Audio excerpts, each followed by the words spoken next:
There you go.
Evening, George. Good evening. Hi, Jay.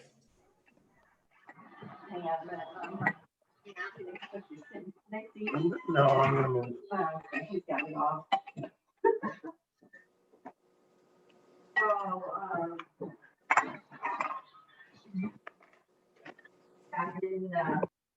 And Cassandra's mic's on, Sean. There we go. And we are live on Facebook. Hey.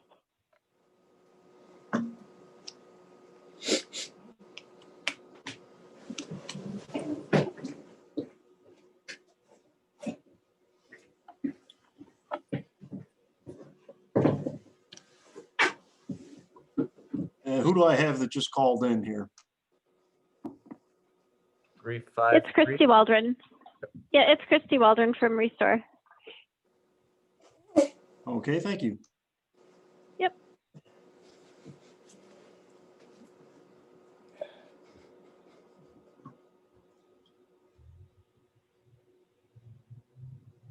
Okay, let me get the agenda. Marty, the calendar's all updated for you. Just want to let you Hey, know. Matt. I'm glad, Matt. I was a little worried last meeting, but if you need a new calendar, let me know. I'll get you one. I'll let you know.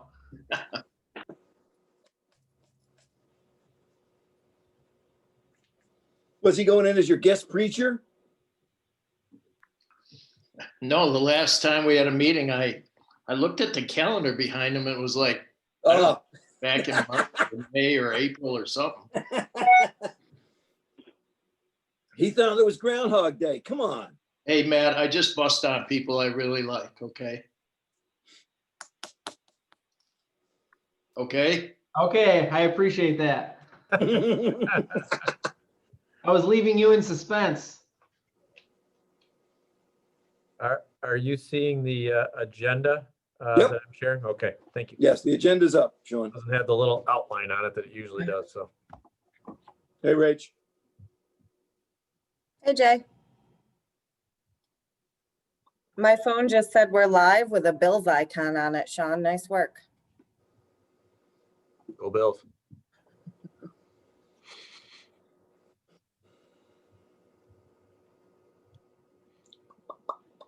Is anybody on here going to the game on Saturday? No. No? I have two friends that are going. It's amazing. They must be well positioned in the season ticket holder contingent. Yeah, one of them's had a season ticket for 30 years and the other for like 14 or 15. Yeah, my dad had Giants tickets at when they were still in New York for about 42 years. Wow. When they were really terrible, like they were this year. Wow. That's commitment. Yep. How many people you got in so far, Sean, approximately? Looks like we got 20. Okay. Because I know Annabelle's got some time sensitivity. We want to kind of make sure that that doesn't get compromised. Is there any more in the waiting room, Eric? Nope, looks like we're all clear. Okay. Whenever you want to start then, Jay. Okay, good evening, ladies and gentlemen.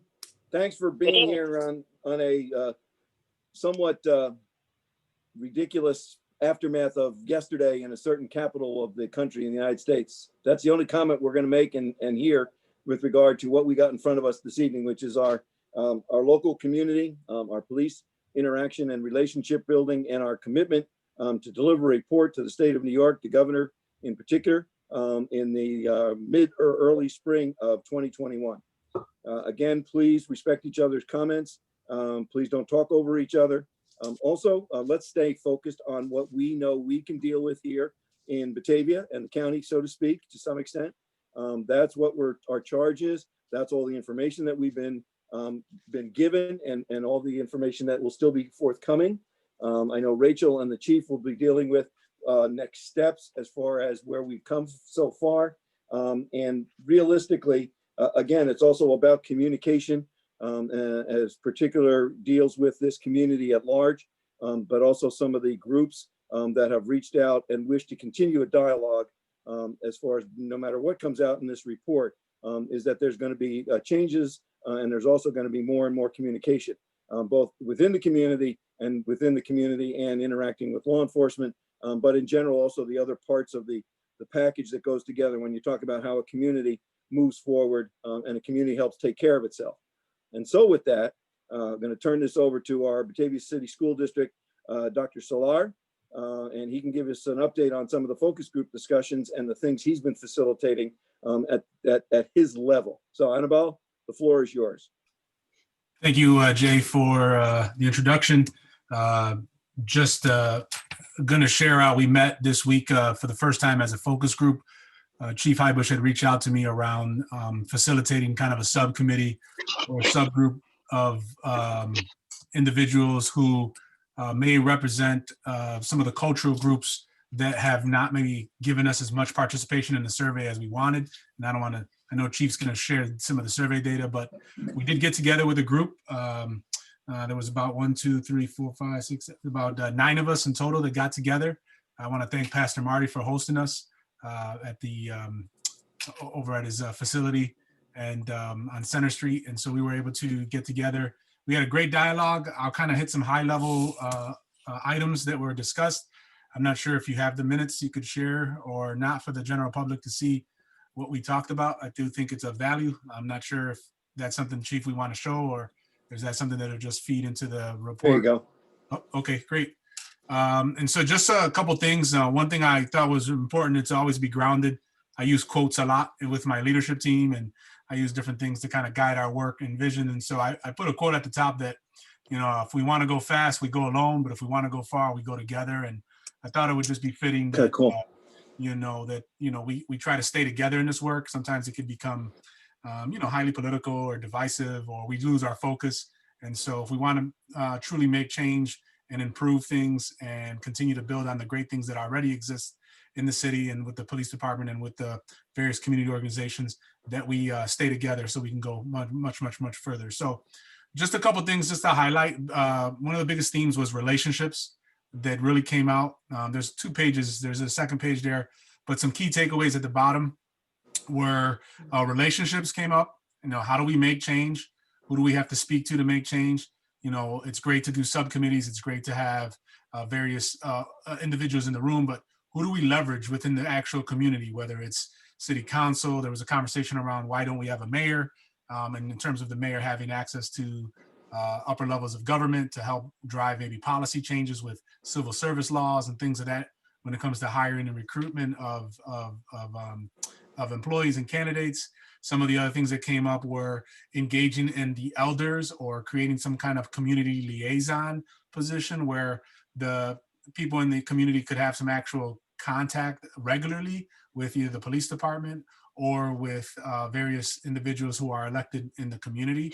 They talked about opportunities where police could have interactions with the community that weren't necessarily in uniform, which really came up. Again, relationships is really big. And I know that building trust was a big focus for the gentleman in the room was around how do we repair some of their own lived experiences in the community. And so how do we build trust? How do we see people outside of a uniform? How do they get to know who we are from a humanistic standpoint? How do we get to know who they are as police officers, that they have families and kids, and so that when we see each other, when we interact, it's not just, oh, they, you know, the police was called on me, or, oh, that's just somebody with the badge. There's actually some kind of relationship there. And we felt that given our size as a city, there is some uniqueness and some potential possibilities that these relationships could be developed. I think there's only like 32 officers. Is that right, Chief, if I remember correctly?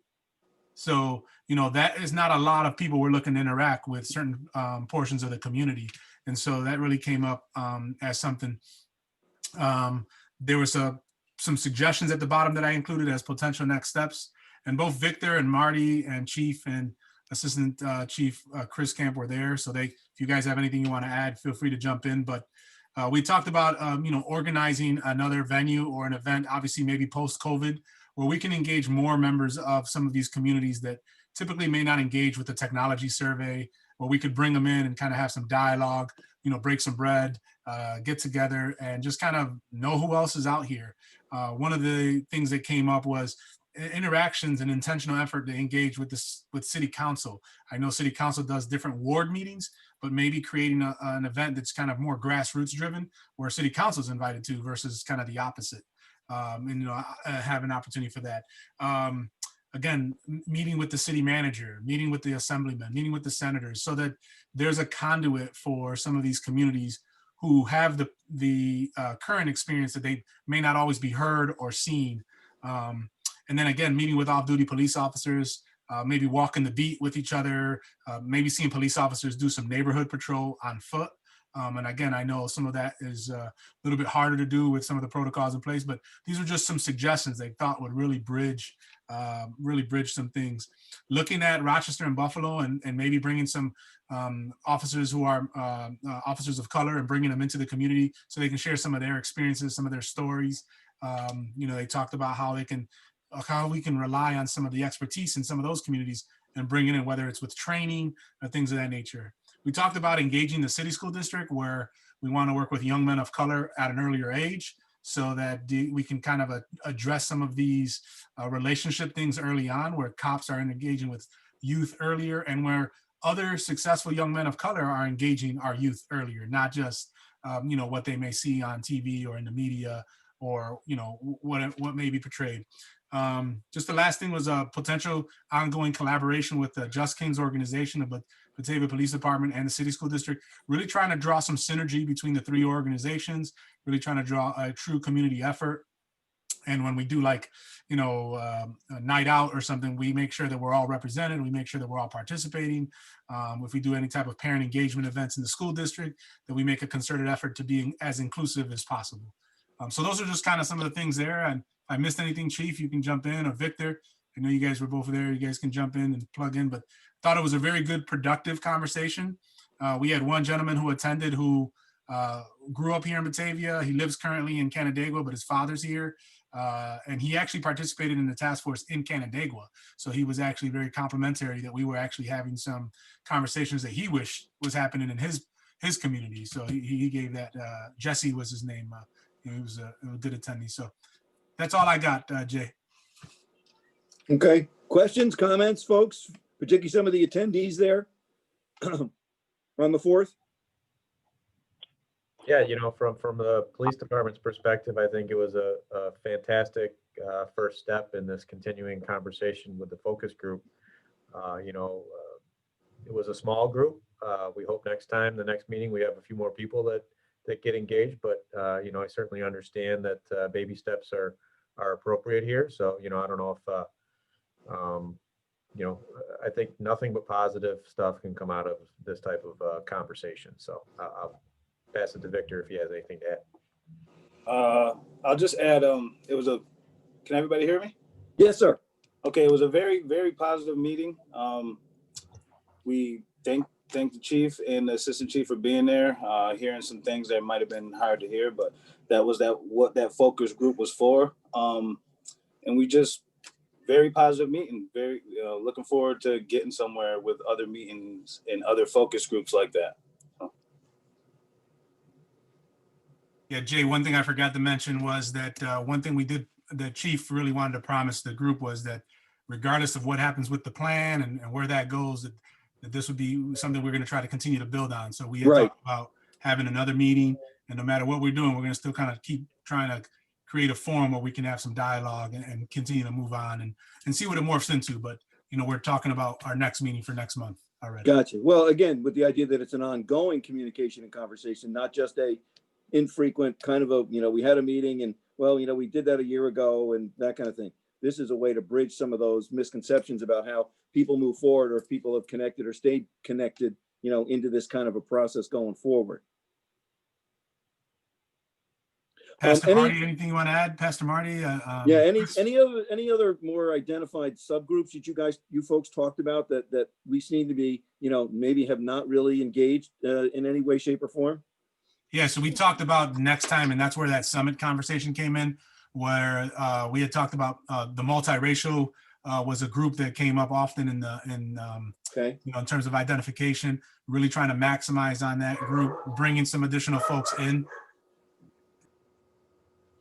I was just going to say kind of what 2 points ago were that I don't think anybody's intention is to just fulfill an obligation and then we go back to the way things were. Right. I think it's an ongoing, I thoroughly enjoyed this the other night when we were all together. I learned some things and was exposed to some things that I did not understand completely. And it really helped me. You know, and when we were in that meeting, it was talked of, it's not just enough for, you know, our group to understand that and be really enlightened to that. If there's going to be a core value change within our community, city council is probably going to have to be involved in that, because if we just come with ideas and thoughts and things and they don't understand the heart of it, I don't think anything will ever change. And I really don't think, I think our community is ready for this. And I don't think any of the changes are bad. I think they're going to be great. I think our community will go further and be better than it's ever been. But there's a blind spot with many of us, and I'm going to put myself right there. And I've worked at it, but I haven't worked as hard as I'm going to work at it.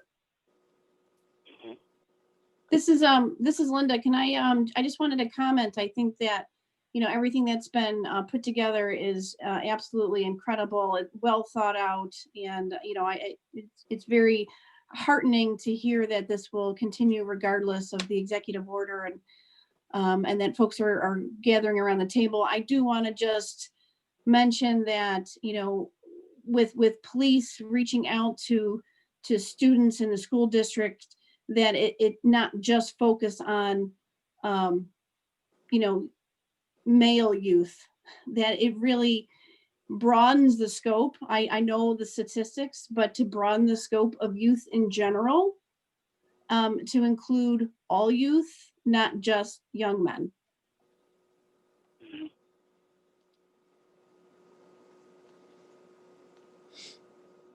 Everybody has the opportunity to look at these minutes. Any other comments from the rest of the group here with regard to some of the things you're reading?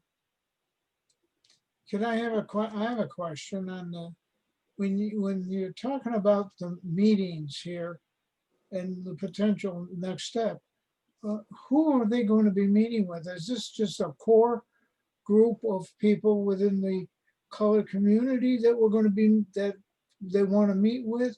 Or is it with, you know, because you know, we used to have, Larry Frykowski used to run up and down Ellicott Street, you know, all the time. And he knew everybody and everybody knew him that lived in that area. How does this meeting work? You know, do we meet with the kids? Do we meet with all the parents? Do we meet just with the core? Yeah, the goal initially was to focus on kind of some of the communities that did not engage in the survey, from my understanding. And so the police department would be meeting with these communities initially, would be continuing to do that work. I think what we had talked about was organically it could grow into this community needing to talk to some other people and to some other groups, whether it's the faith community, whether it's, city council, whether it's businesses, the Genesee County, Erie County development, how they can get more employment opportunities, is just to try to create more opportunities. But initially it was going to be open to any of the residents in that area.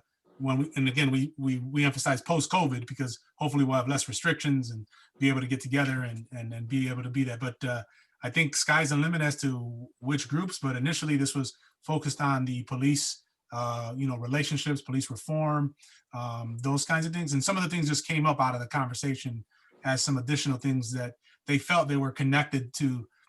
It can't all be on the police was kind of the thing. It requires some other systemic changes, some other things that will help the police be better at their work. Chief, I don't know if I missed anything on that. Yeah, I think there was, you're absolutely right, Annabelle. There was a few things that came out of the meeting that obviously are outside of the control of the police department itself, whether it's hiring, court systems, probation, parole systems, those type of things. So I think this is, a group that, and Just Kings has fit the bill here because they're leaders in the community now. They've shown that they're leaders in the community. So to be able to, interface with that group more often to get the members, even the members and family members of Just Kings to come to the table to talk and discuss these issues and then maybe point them in the right direction for different advocacy areas, whether it's city council, local legislators, et cetera. I think is what the idea here is, to really try to move the communication forward the best that we can and point our citizens in the right directions for the different topics and areas of concern that they have. Could we possibly, just a suggestion, possibly, like one day a week, you have a police officer walk through their community so he gets to know them and they get to know him, Yeah, that's actually something when we talk about the survey, we'll discuss some of the outcomes or the requests within that survey. And that's a big one, is just the visibility of police officers. And, given the nature of our job these days, it's extremely difficult to get outside of the car and walk. But you're absolutely right. Those are one of the things we got to bring back to the core as a core thing that we do on a daily basis, regardless of who the officer is and what the neighborhood is. We just got to get back to doing that. Sean, isn't that one kind of the linchpins of the whole notion when it started, and maybe as it continues, of the community policing concept, that there's not that physical barrier of a vehicle, between the officers and their community that they're working in? Yeah, that's correct. It's really about getting out and getting to know your community members and being part of your community. Not all of our officers live here. So while they're here for their 8-hour shift or their 12-hour shift or whatever that is, they need to use that time to get to know the community members that they're trusted with protecting. Gotcha.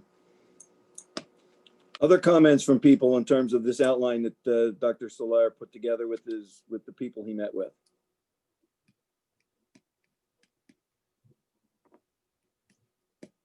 I could see us hiring more police officers in the community instead of defunding them. Make it grow so that they can get out there. To that comment, one of the things that we just brought up was having, what did we call them, Annabelle? It was like a community liaison or like an elder or someone who was from the community that may not necessarily be a police officer. Right. And developing that in our community as a, if there's say there's a fight or something, that instead of the police going, that some of the elders, the leaders in the community go over, and because they have relationship, they get involved and they bring a piece to it instead of it blowing into something that it was never really intended to be. Maybe it was, but the right people can bring about that change. And so that, to answer that question, instead of maybe more police, that there's another arm that we can use to help in those areas of the city. Well, see, I was looking at a police officer walking down the street with one of the elders, one of the leaders in that community, because this way they recognize that, hey, he's there with the police officer, and then they get to interact. Sure.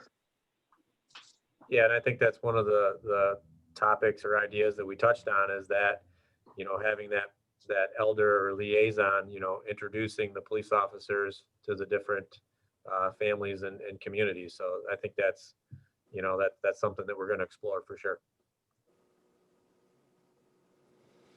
Other comments, people?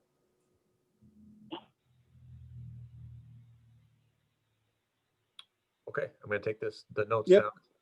Okay. All right, Sean. Annabelle, was there anything else you wanted to give us? No, just thank you, and just to the group. My apologies. I do have to leave around 6:45, so I apologize. But I was definitely excited and honored to be asked to lead the group, and hopefully this again turns into more than just a conversation. And there's some actionable items that this community I think needs to see in terms of for trust. And I think they've been a part of other groups before, so they're looking for actually some things to actually occur this time around. So. I'm confident Victor and other gentlemen in the room will hold us accountable for that. Good. Excellent. Okay. All right. So, Chief Highbush, survey results. Yes, sir. Let me pull up this summary here.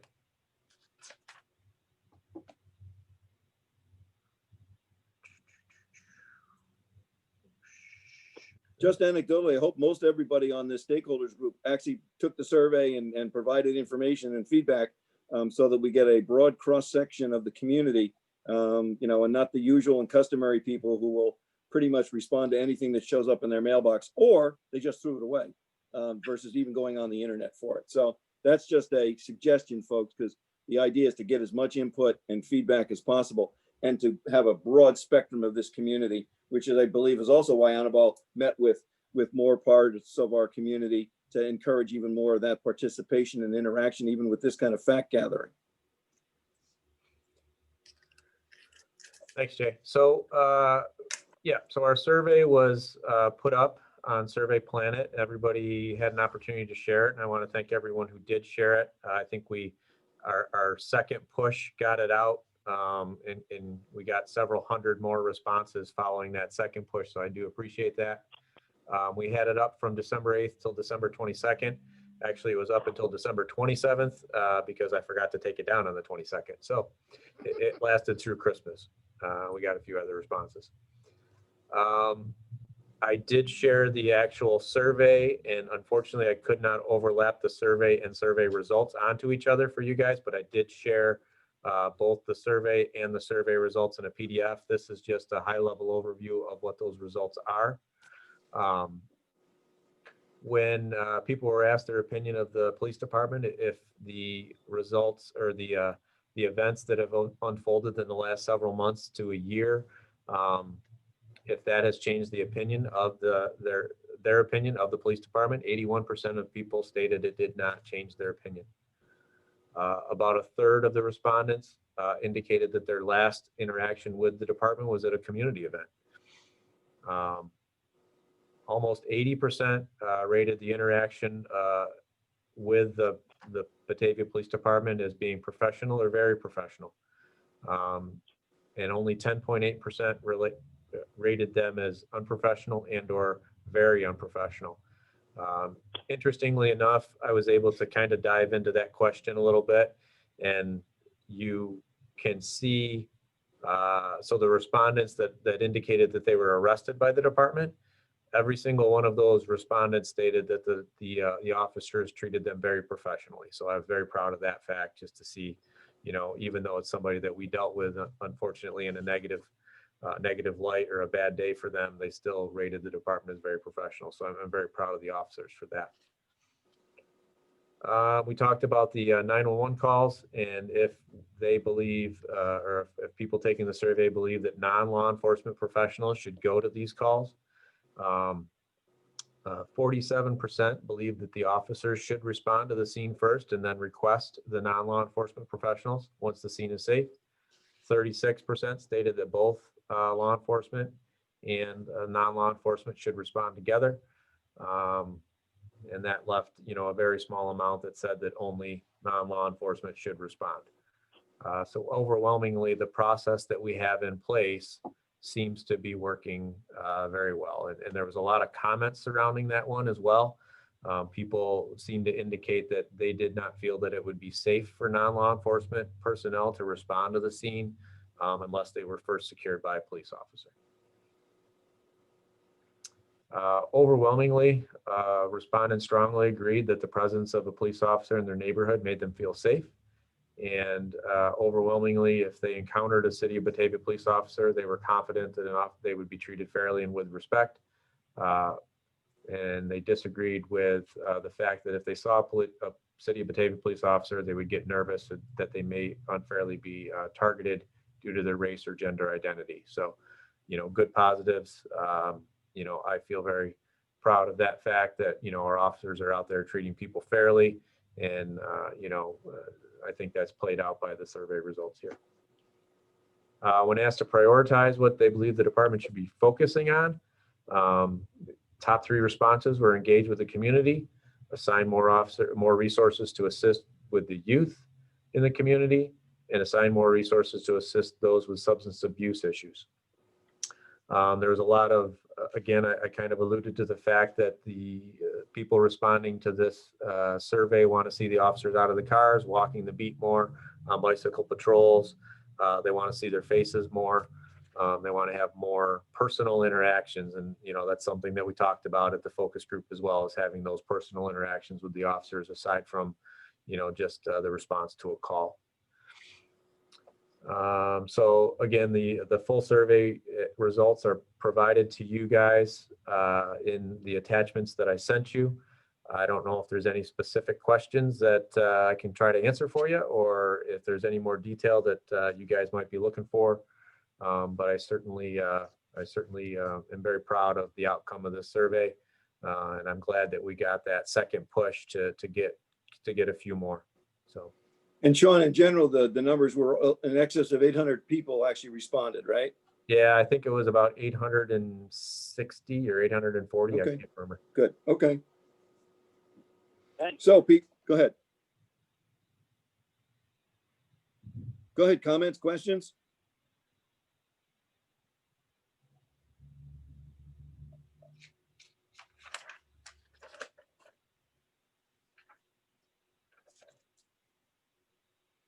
Any observations? How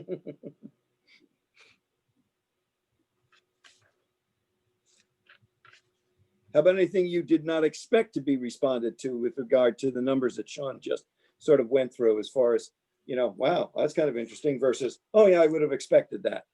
Anybody got that perspective?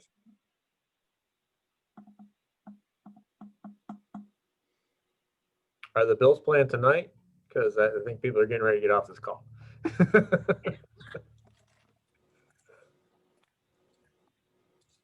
Hey, this is Nate. Go ahead, Nate. I would just be curious about the people with the professional or very unprofessional interactions. If there was any kind of commonality to that, if there's a theme there that we could explore, or you could explore as a department if you want it to be private. Just interested in digging a little bit in that. Yeah, I will tell you that some of the comments, because there was obviously some open comment fields, were specific to individual officers. And, you could tell that there was definitely some animosity between the officer and the individual that had commented on it. So, but honestly, I didn't really see any type of strong theme that came out of it. And I didn't see names repeated over and over again. So I thought that was a very good thing. Yeah, that is good. So no follow-up work in your opinion then, Sean? I'm going to look at these a little more closely as we work through this process, but nothing glaring stands out right now, Nate, but we definitely will take a deeper dive into into the survey results and pick through those comments a little deeper. Thank you. But Sean, wouldn't it be safe also to say that sort of a lot of the ongoing training that you guys are now going through are with the idea that it makes it for a better rounded law enforcement person rather than it keeps tracking them in a certain way that it's, you know, when they say protect and serve, it's gotten a much broader definition these days, but you guys are going through a lot of training that evidences that also. Is that correct? Yeah, there's an extreme amount of training the officers are I don't want to say subjected to, but they go through from day one in the academy right up through field training, and then again the added training that has been thrown in there over the last few years. So you're absolutely right. The goal is to get a well-rounded, better officer, somebody that is empathetic and able to deal with people on a very personal level, keep a level head, and not go to any extreme. Other comments, folks, on the survey information that you're looking at, or that if you've actually gone through and read the much more extensive part of the report that Sean has distributed. Just my quick observation was it's not, a lot of it was pretty reachable in terms of some of the recommendations or some of the things that they kind of prioritize in terms of what they believe the police, and what I mean by reachable, fiscally reachable, like, in terms of resources, it may not necessarily require new resources, but maybe a little bit of change of some operating practices and some different things like that, or some increased collaborations with like substance abuse organizations so that you can kind of maybe help funnel additional resources. So, but overall, definitely, I'm glad you went another week or two, I think, Chief, because your numbers jumped up considerably.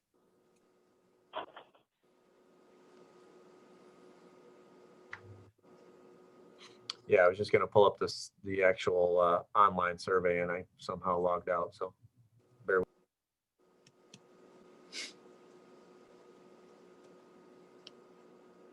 Other comments or questions, folks, while Sean's re-engaging the survey information?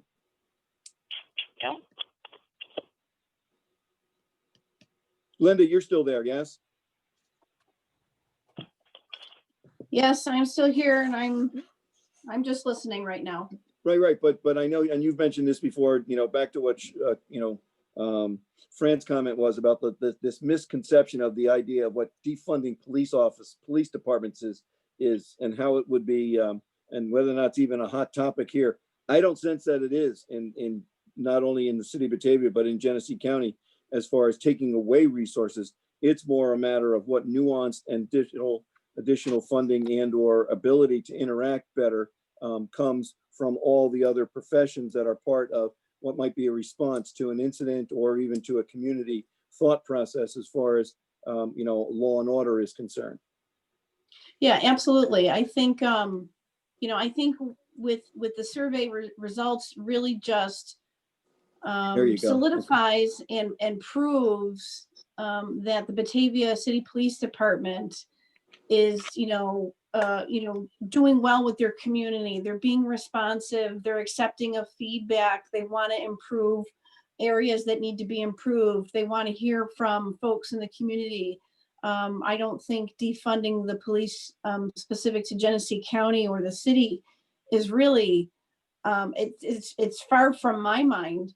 I think that anytime you can expand an organization that's doing well to meet the needs of the community, then that's what we should focus on. And I really think it should focus on, all populations and all groups. And I think, when you have an opportunity to do that, you really need to seize that opportunity. So I don't think defunding the police is a topic of conversation, at least on a local level at all. Right. Along with that point, I also feel that, we talked about, social workers going out with the police officer. Maybe instead of a social worker, we should have somebody on the police force who is a policeman who has been trained, who has a degree in that, in that area. and in the mental health area. So when they do go out, you know, people have to be handled completely different who have a mental problem than somebody that doesn't. And somebody that's already trained in that field, who's also a police officer, might be a good fix. Just throw that out. Yeah, that's one of the obviously very hot topics over the last few years, actually, in law enforcement is training officers in crisis intervention techniques. And just Understand, what you said. you know, training them is completely different than somebody that went to school and has got a degree in that and then became a police officer. Yeah. Right. And I agree with that. And I guess I would, you know, I really would have to ask, you know, where was mental health? Where was a mental health representative on that focus group? You know, the focus group that met and developed a plan, and where was mental health? If we're going to incorporate mental health into the topic of police response, why was mental health not at that table? I have to ask that because I think it's an opportunity missed. Yeah, I'll just jump in. The focus group was to talk about with communities of color.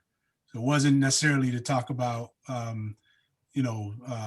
social services, mental health, substance abuse. It was literally have an open dialogue with men who have either had direct contact with police, who have grown up in the city of Batavia, who have whatever their concerns were. It was not geared towards anything.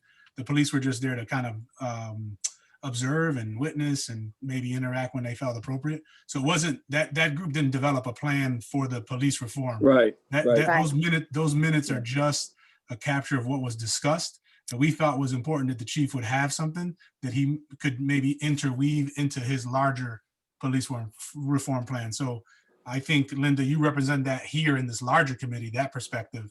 And I think that's where your voice will come in for when Rachel presents to the plan and making sure those things are there. So I hope that clarifies that a little bit. No, it does. I appreciate that because I wasn't quite sure how it was developed or formed or what the intent was, but the way that I've always operated is more in a, I prefer not to operate in silos. I feel like mental health and addiction services, those are across the board, every race, every population, and when we start to silo or compartmentalize things, I feel like we lose opportunities, but I can appreciate and I understand. And I appreciate your explanation of that. Yeah, I think one of the intentions, Linda, was not to silo this, but to make sure that parts of the stakeholder group felt that this was still a good and legitimate process for them. And Annabelle felt that it would be good if he were one of the people and sort of took the lead on the facilitation rather than it was going off into some tangent or anything of that nature. The idea was, have we made a misstep in terms of our communication ethos? And this was an opportunity to make sure that people were still engaged and aligned, and we're going to keep going forward. I think that's the main point, is the ability to keep going forward with that group and the ability to, what they started, those are main salient points that have all been brought up here, but in a very small group where conversation, not on a Zoom meeting, I think you guys met in person, right? Where you can have open and honest dialogue with some key members of the community. There could be others moving forward. There could be other topics of discussion for this stakeholders group, other people added. And I think that is the intent for the purposes of what we need to actually do in the documents we need to produce. Portions of that stakeholder meeting will now be incorporated into our documents and into our plan. But I think, Linda, going forward, hopefully yourself and mental health representatives will play a big role in bringing resources to maybe some underserved populations we identify through these focus groups and stakeholder groups. Yeah, and I would just add that once you do see the plan, there is a pretty large role here, as we had discussed earlier in our our first few meetings, Linda, that, you know, Genesee County Mental Health and the City of Batavia Police Department are gonna partner on a lot of things moving forward. And Sean, you and Annabelle can share those minutes and that outline that you got that he put together. We just saw up on the screen with everybody. Yep, Good. I can send those out after the meeting. Yeah, it becomes another touchstone for like what Rachel just said as to what goes into the bigger plan, but also people can keep circulating back to it and saying, okay, you know, we talked about this. What did we do about this particular point in one way, shape, or form? Okay. So Annabelle, I think you're on your way, right? Yeah, just real quick before I go, I would also recommend, you know, Jay, if there's other things that aren't touched upon, again, there's a larger plan. This is part of the executive order for the police department, but I hear Linda loud and clear, and she's dead. Yep. She's very accurate. That work is through cultural groups. It's through various groups, but you know, maybe there's another subgroup that needs to kind of develop and kind of work. I mean, you know, I had initiated this with Chief because I just felt like some things you can't really say in a Zoom. They're better off in person if we can do it safely. And we wanted to make sure we could give people opportunity to be honest and unfiltered. And so, you know, this is about growth and about healing and moving forward. And so I think that was good. I would also say that we want to respect some of the things that those individuals said in that meeting. So I tried not to identify who said what because we wanted to make sure that those people could feel like it was truly a safe space. So thank you guys for letting me go first, and have a great rest of the meeting. You too, sir. Be safe, be well. Okay, anybody else, any more comments or any other comments as far as the survey information and what's what Annabelle and company put together?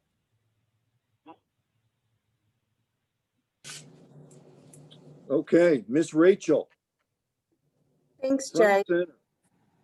Yeah, I just want to, before we get into kind of putting up parts of the draft that we've started on the screen, I just want to recognize how much of a challenge 2020 has been for all of us here in this group, throughout Batavia, throughout New York, throughout the world. On behalf of myself, City Council, the Batavia Police Department, and the residents of Batavia, I do want to thank everyone who served in this group, who has made time to come to these meetings, who has engaged in proactive dialogue and conversations. We've covered an immense amount of ground, and for me, as the interim city manager, it was very informative to hear all the different presentations. I happen to have a 4-year degree in criminal justice, but I haven't practiced in the criminal justice field. So to see how it's done and to see the professionalism of our police force, I really enjoyed. But to hear about some underlying issues and underlying feelings and perceptions that need to be addressed also is very positive. So in the subgroup that's going to meet, my office door is always open, so I can be your first meeting. If you guys come in anytime, I'm here. But we covered mental hygiene, implicit bias, race relationships, and those are uncomfortable topics. That's not easy to talk about. And it got even more difficult when we moved this platform to Zoom. When we weren't in the room together and we couldn't read each other's body language, and you know, and you can get distracted by your dog or your kid or, you know, whatever's going on in your household. So I just want to thank everyone again for their time, because our time as this larger group will come to an end. And we do need to make decisions on what goes forward. So with that, we're going to look at the first draft of the reform plan. And after I'm done speaking, I'll have Chief bring it up on the screen and we'll just start to go through it. We'll start to dissect it. It really is based on all of the feedback that was given. And this is still in a form.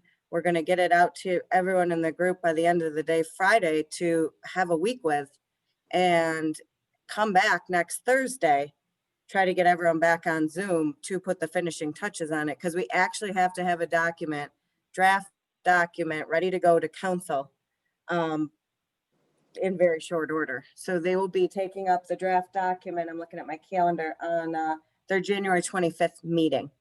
And at that point, we need to, as a group, Sean and I will present that to council. So you have done all the input. You've gotten us to this point. You've had amazing dialogue. And now we need to represent this plan and bring it to city council for their review. The plan will also be posted on the police department's website, and a form will also be available on their website for anyone that has comments directly related to the plan. I think we did comments related to the police department in the survey. Now, if there's any comments directly related to the plan, those will be submitted. Myself and the police chief will condense those comments, bring them forth to city council, and they will certify this plan for submission. So there is an end to our group and to our work and a finality in a portion of this. But I think from everything I'm hearing, there's a portion of our group that wants to move forward in other ways as well. And I think that's fabulous. And I think the one thing that the police chief has relayed to me in my time here is that there hasn't been a great connection to the minority community. And that all changed in the last 6 months. Now the connection's there, and now it's incumbent upon both sides to continue to foster those relationships and to keep the doors open for meetings with myself, with city council, with the police, and make sure that we don't drop the ball going forwards. So I know it's difficult that we're getting towards the end of this, but I really just wanted to thank everyone for the tremendous amount of effort and time they've put in. So with that, Sean, if you want to bring up the draft plan, and I think we can you make that larger? Please.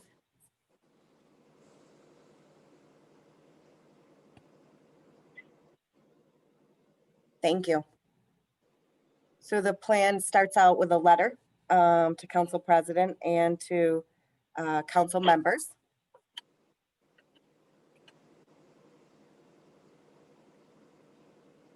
And then it includes a resolution that we're asking council to consider and pass. This is the official way council conducts business, through a resolution to advance the plan, approve the plan, and send it to the governor's office. So then we move to the table of contents. Oh, I skipped ahead. There's the resolution.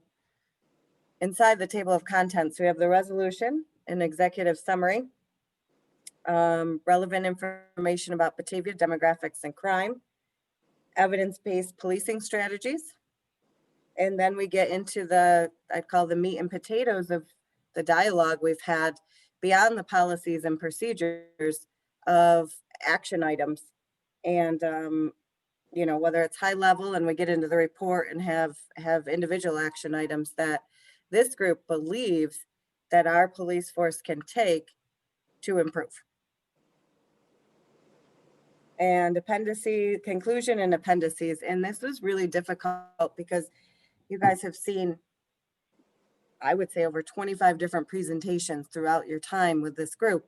And we can't put them all in the appendices. It would be a 5,000 page document. So I think we've listed all the presentations that have been seen. So Sean, if you don't mind, we'll go to the next page, and I'll just point out some salient points of the resolution.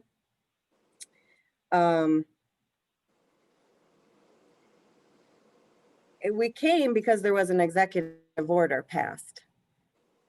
But I think, and I'm really proud of this group, that we've taken it beyond the executive order, that we've looked at we got through all the policies, we got through all the procedures. We felt that those were up to date, in my opinion, and that they were kept up to date. And then we started to talk about the community and engagement. So the plan really moves us into strategies of community engagement and strategies of increased interaction with our community. So again, continuing the resolution, and you guys will be all sent a copy of this. So you have it. I mean, I don't expect you to read it at 1 p.m. on Saturday. I think you'll have better things to do, but try to get through it in the next week so we can meet back and get into it. Again, resolution. And then here we start the summary, and I guess Sean, you can leave it on the page. I'll let everyone start to read this. And then we can start to have dialogue now however the group wants to do it, but we needed to put something on paper for you to review, for you to react to. And this is the first attempt to do so.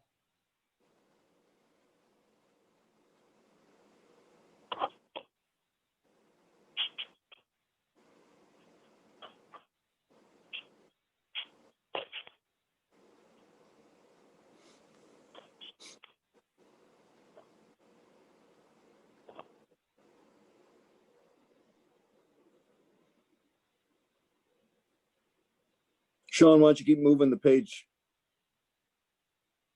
Thanks.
Hey, Earl and Rach, this may just be me, but this paragraph where I'm seeing right now, maybe if you could bold the idea that it says by all parties to continue the discussion regarding community policing and various action steps, that this is only the beginning, not like this is the culmination.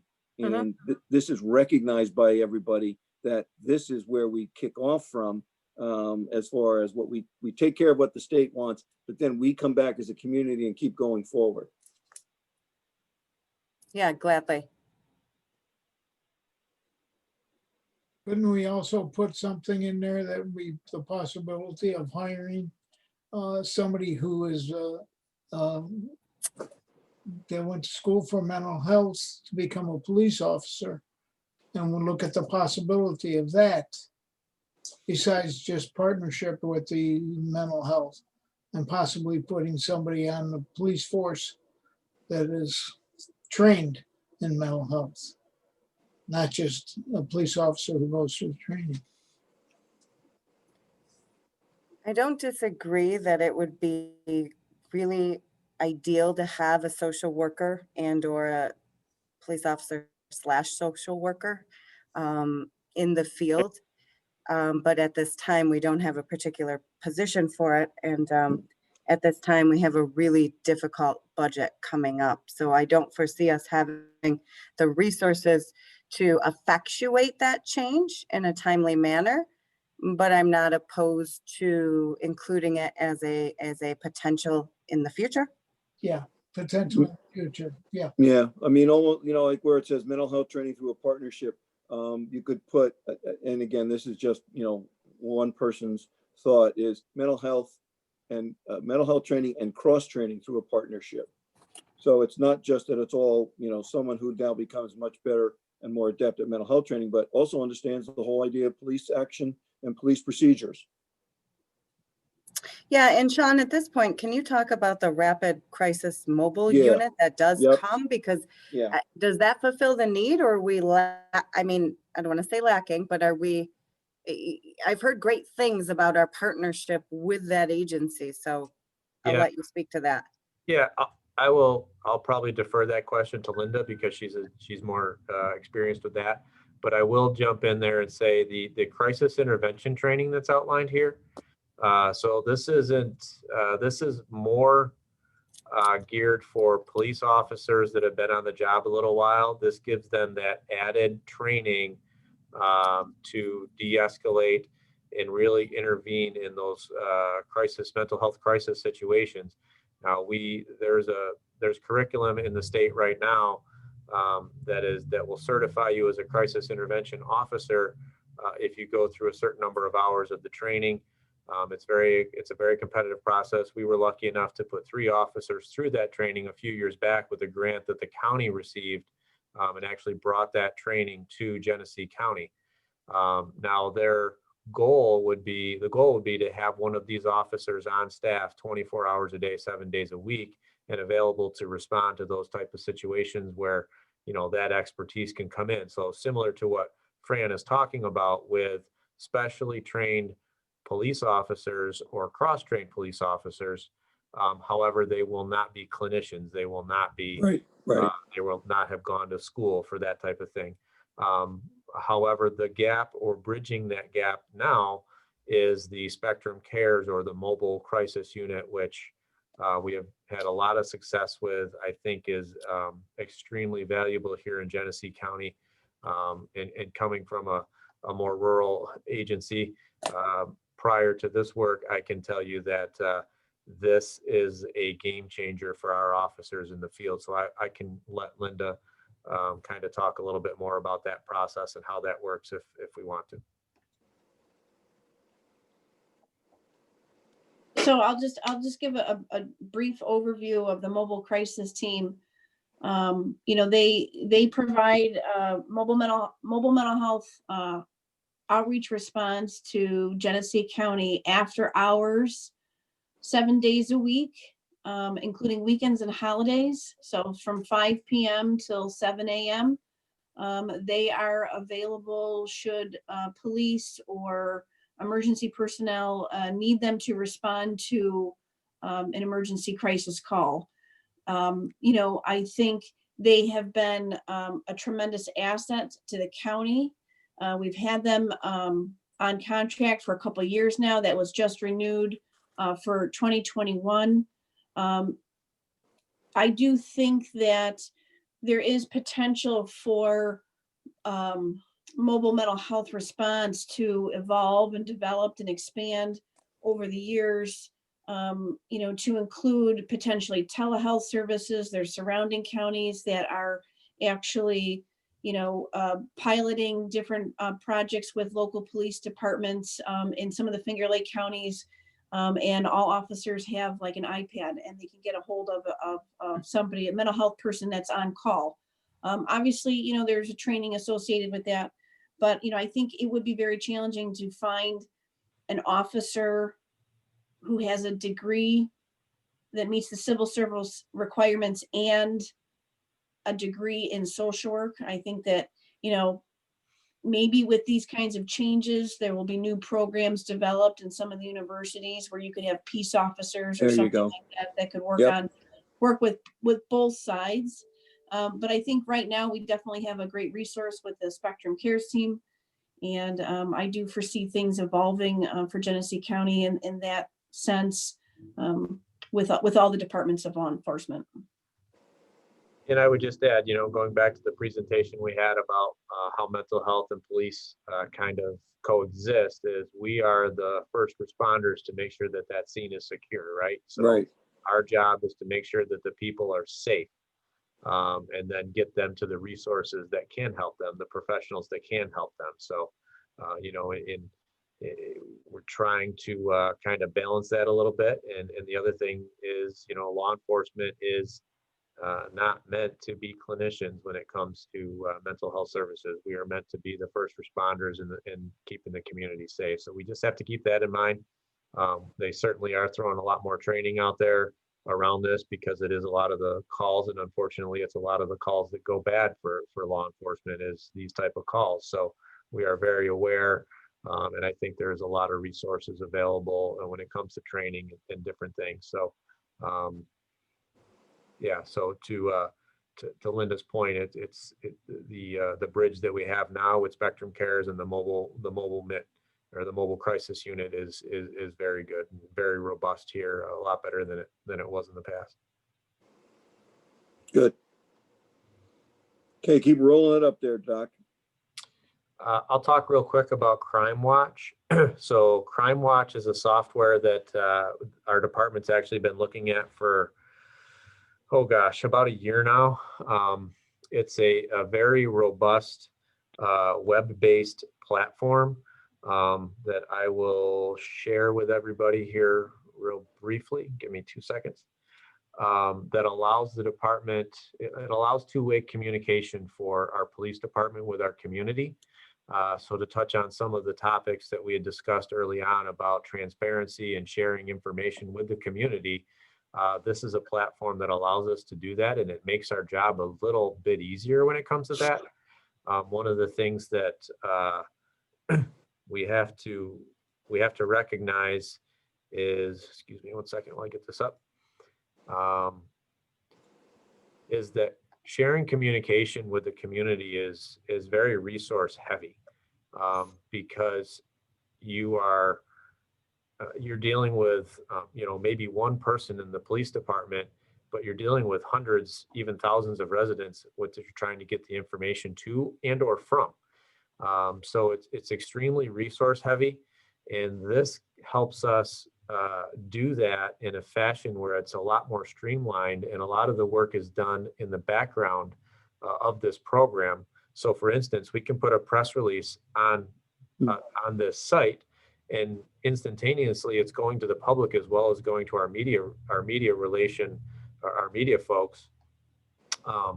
We can put up a case here that we're looking to identify a suspect in a larceny, we'll say, maybe a shoplifting at Tops, right? We want to try to identify that person. Well, historically, we would create a press release. We would get the picture. We would send that out to our press contacts. They would post it. Now, since social media has come around, we've been able to post those on our Facebook page and on our Twitter account. That's been a little bit faster. But now we are creating a press release, sending it to our press contacts. We're creating a press release, putting it on our social media page, so putting it on our Twitter page. And then that's just one person doing that, multiple times to make sure that gets out there, as well as, answering the calls from the media that come in that may have questions about this. And the way that people would feedback to that would be to call the police station, call the non-emergency police line, or call the detectives or police officer's number that's listed on that press release, or go on the city's website and submit a confidential tip through the web form that we have. This takes all of those 12 steps away. You put it up here, they respond here, the media gets it here, the media can respond here and ask questions. And I'll just show you examples. So this is the Mannheim Township Police Department's Crime Watch page. They're live. And this is a lot of the information that is very interactive. So ours will look very similar, and I'll show you ours. It's in beta right now. So you can get a lot of information here simply by clicking on this. So this is a case that they're working on. They put little kind of funny headlines here. But this is simply what we would do if we were to put out a Facebook post or a press release about this. And then we'd have to go through all those steps that I mentioned, where people would call in and say, hey, I know that person, or submit a tip. And unfortunately, the way that our current site is set up is the tips that are submitted are emailed to our detectives. So our police officers that are on the beat, that may be working after 11 o'clock when our detectives aren't going to get that information. The detectives are going to get it the next day. Well, if it's a Saturday, the detectives aren't going to get it till Monday. So this allows us to build in a different distribution list on the back end of this. So if I click on this to submit a tip, this can go to the patrols that are on duty now. So that information could be, better shared and better distributed within the department. These are just some of the stuff here. If you want to pick up a report from the police department, currently there is a form on our webpage that you can request a report. You would have to email that or drop it off in person to our records clerk, and et cetera. This is kind of a one-stop shop for that.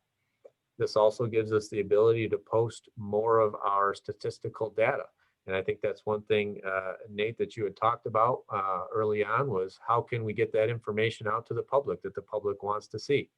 We can publish that. We can also link to sites that have that information already that's in existence. So for instance, the Division of Criminal Justice Services has all of the statistical data that gets compiled by the UCR and the IBR websites on a monthly basis. We can link you to that, and it's as simple as stopping here and asking for it, and you can get it. The other services that the department offers, such as bicycle registrations, this particular department does car seat checks, community events, fingerprinting, local ordinances. We can put a lot of stuff in here. We can also link to outside resources via this page as well. So for instance, we can have our Genesee County Mental Health webpage linked to this. We can have our JACASA linked to this. Any of those other services that you guys have seen presentations on throughout this process, we can link all of those services in one spot. And then there's, you can put some information on here regarding the department, the accreditation, whatever that may be, how to apply for a position, et cetera. So, there is a lot of stuff that we can do in here. And I'm glad to say that the Batavia Police Department is the first department in New York State to have this software. So this software is very big in Pennsylvania right now. They kind of have a network down there.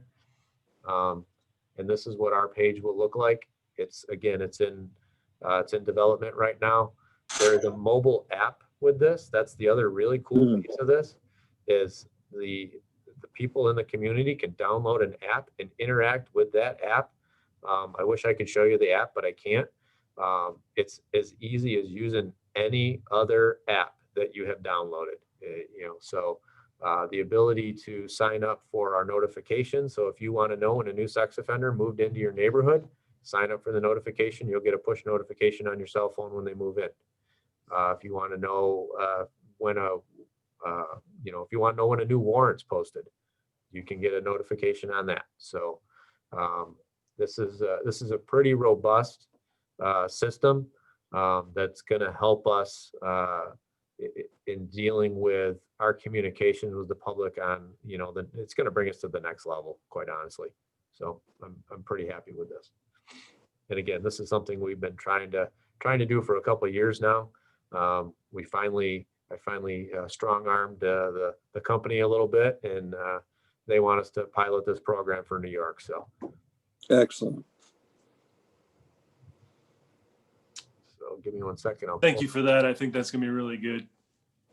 Yeah, we're pretty excited about it, Nate. Thanks. Well, and I Okay. think that checks the box from the kind of larger mass communication and interaction.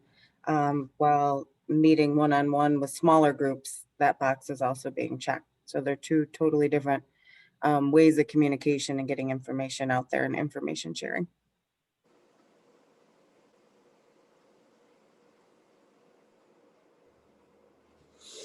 Okay, keep rolling.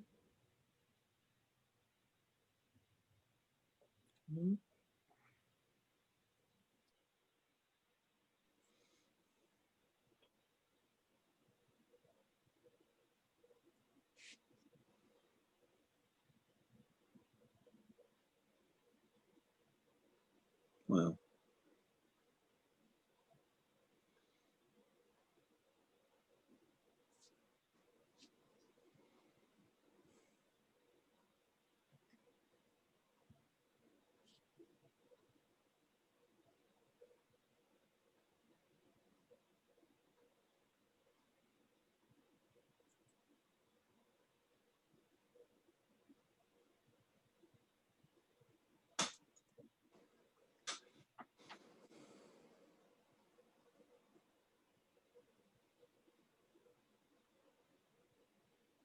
Can we touch on this one real quick, Rachel? This is the crime. Okay. So we shared with the group, I think early on in one of our meetings, a survey that we had, or some statistics that were compiled by the Monroe County Crime Analysis Lab or Center. So that is also included in here, and this is kind of the summary information from that. I do believe the intent is to include it as an appendix, the entire report, if I remember correctly.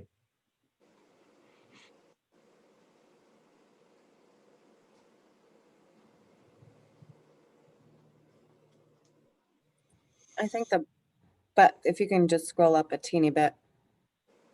I think what we wanted to remind everyone, and we started, Sean gave a presentation to City Council and presented them with these statistics and presented them with our stakeholder group as well, way back in October, probably at one of our first meetings, is that while violent crime has occurred in Batavia, it's very far and few between.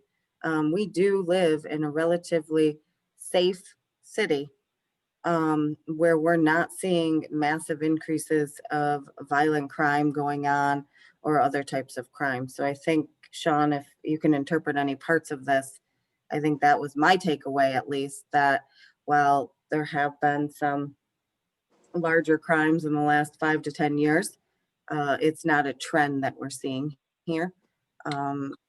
And I think that's important for everyone to realize. Yeah, one of the things that is discussed a lot is those safety ratings that come out, right? So who's the safest city in New York, the safest town, those type of things, and you never see Batavia show up on that. One of the reasons is because of our size. Quite honestly, when you have a homicide that takes place in the city of Batavia, it skews that safety rating so far because it's weighted just like the bigger cities is, right? So when you have a homicide, and unfortunately, I think a few years ago we had 2 in one summer. So that really skews the numbers, and it makes Batavia look like it's a very unsafe city to live in because you had 2 homicides in a year in a population of 14,000 people, right? So that makes it look extremely bad. However, with that being said, the statistics show that violent crime is actually down in the city of Batavia. It doesn't mean it doesn't exist. It just means it's down. And the other thing is unique to us, as everyone on this meeting knows, is our position in New York State. We are a small city between Buffalo and Rochester. And if the drug dealers in Rochester can't cut it there, where do they go? They go to the next larger town over, right? So they wind up in Batavia. And that's a lot of the things that we deal with quite often is a lot of the overflow from the bigger cities. For some reason, we don't deal with a lot of folks out of Buffalo. We do deal with a lot of folks out of Rochester, and unfortunately, a lot of the individuals from Rochester that we deal with have sometimes made Batavia their home. God.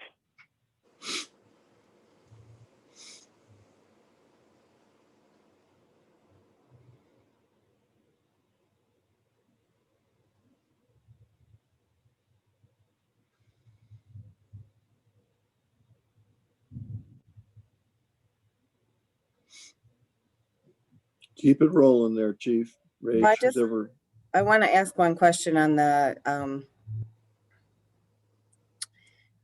point out Batavia Police Department is primarily a response agency. You call, they come. They're not out, and hopefully they'll be out of their cars and on bikes a lot more visiting neighbors. But a lot of times their entire shift, from what I understand, is booked, responding to calls. So they're responding to who in what neighborhood calls them. They're not choosing, I'm going to roll down this street tonight. Their entire shift is dictated by who is calling them.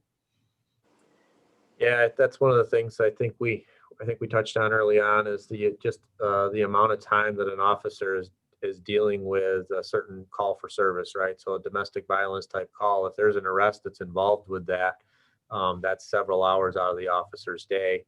or shift that is going to take place. And then if you throw in that there's an arraignment or anything like that, or a hospital visit, you know, heaven forbid, it's going to take a lot more time. So, you know, just given the human resources and the financial limitations that we have, unfortunately, the officers are not able to spend, you know, the majority of their shift in a proactive mode or policing, walking the streets like they should. Now that ebbs and flows with the seasons, right? So summer is always a lot busier than it is in the winter. But winters in Western New York, you know, you deal with other things. So You just get used to it. you just get used to it. So that is, you know, some of the contributing factors that we have to deal with. You know, and we have been extremely lucky this past year that you know, we're finally fully staffed. Prior years, we were at minimum staffing all of the time, you know, minimum staffing being the 3 zone cars as well as a supervisor. Yep. And, you know, if you deal with a large fight or if you deal with a domestic issue, you're taking 2 to 3 to all of those officers off of patrol to deal with that issue. So, Well, and the other thing, it's probably not going to make the report, but if our neighbors can deal with neighborhood issues amongst themselves and work to problem solve without involving the police, that's always a positive win for the individuals, and so the police department isn't delayed or called out to that scene when there could be something else going on they need to attend to. So, and I think that speaks a little bit to some of the community liaison type positions that we talked about. Is okay, maybe the officers have gone there 2-3 times and there's just no resolution. no resolution. Yeah. So all right, let's see if we can get our community liaison involved, and that way the police officers are freed up to go back to the road to deal, you know, do a little more activity. John, are you down a car right now? Are we down a car? Technically, yes, but that car is assigned to a specific officer, so we're not really down a car, if that makes any sense. So it's our K9 car, and the only officer that drives that is a K9 officer. So, okay. This also highlights some of the community initiatives that we do try to do. So we're very engaged with the Summit Street group, their community group that we talked about early on. Our Police Explorers post, which unfortunately, due to some budgetary issues, is going to take a hit, has taken a hit. You know, we do what we can to provide staffing for community events such as National Night Out, which, you know, we were very, very proud of when we had it over at St. Anthony's, you know, a couple of years ago. And unfortunately, because of COVID, we weren't able to do it this summer, but that was a great event, something we want to get going again. You know, then parades, carnivals, anything that comes up, we try to jump on. Shop with a Cop, you know, there's a lot of stuff that we do. We try to partner with different organizations to make happen. And, you know, this year was a very, very tough year for that, as everybody knows.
So if you see anything in here with your name being spelled wrong, please let us know.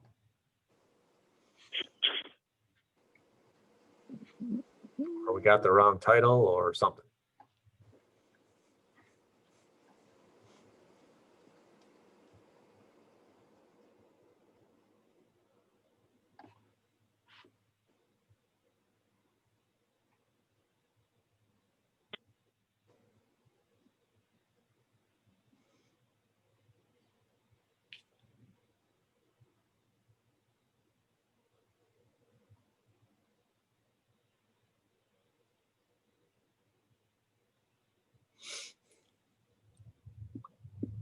There we go. Okay.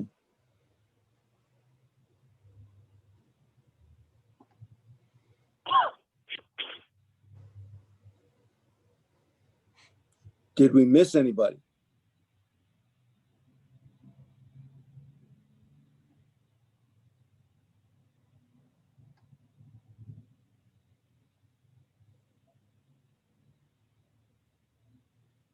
I don't think I saw my name on there. This is Cassandra.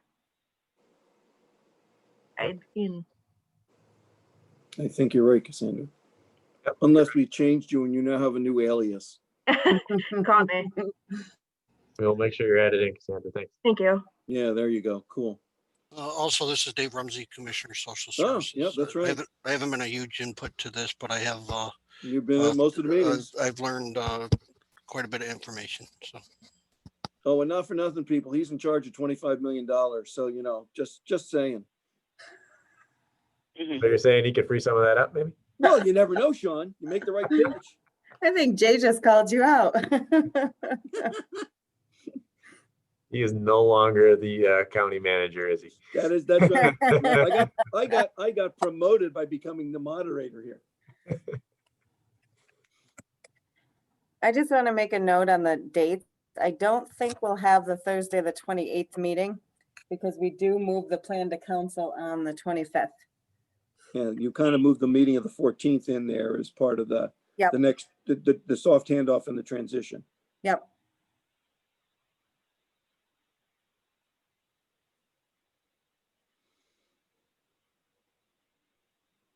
Yep.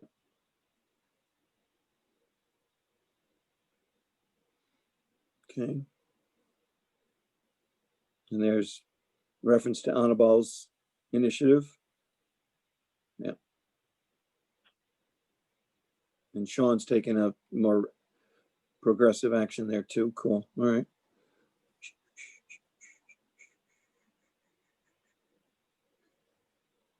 Just nitpicking just a little bit. Does the phrase "unfortunately only" have to be in there approximately, or can it just be approximately 6.3% of survey respondents were comprised of these groups? Just the thought. Yeah, just make it a simple declarative statement. Yeah. Sure. And I think Earl is on this meeting, so can make those changes.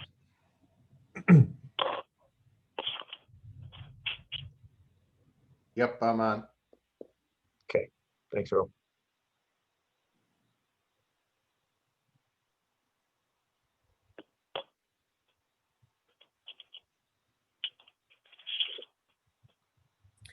And So, yeah, Sean, I know we're still working through this, but did the comments, I mean, these are the survey comments you went through, but did the comments from the smaller subgroup get added, or will they be added as a section to the report, or does that go in to this? There's a paragraph. Okay. I think some of those notes, as long as they're reflected in the action items, and I'm sure they are, so. Yeah, there's a paragraph, I think, here regarding that actually Annabelle approved. Okay. So these are the results that I already went over. I don't know if everybody wants to read them in detail or. Right, you can keep rolling through that part, Sean. Okay. Because again, this is just to give everybody a taste of what they're actually going to see as of tomorrow, correct? Right, yep, that's correct. Yeah, this is the this very last paragraph here, and I think spills over to the next page discusses that focus group meeting.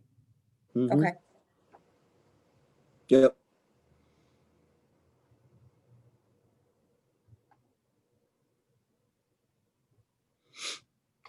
It was just King's members, right, Victor, the attendance?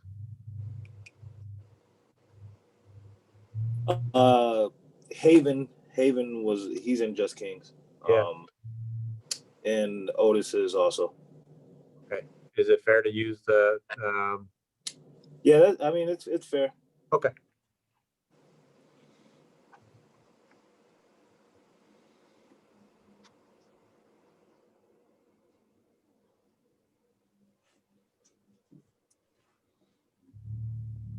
There you go.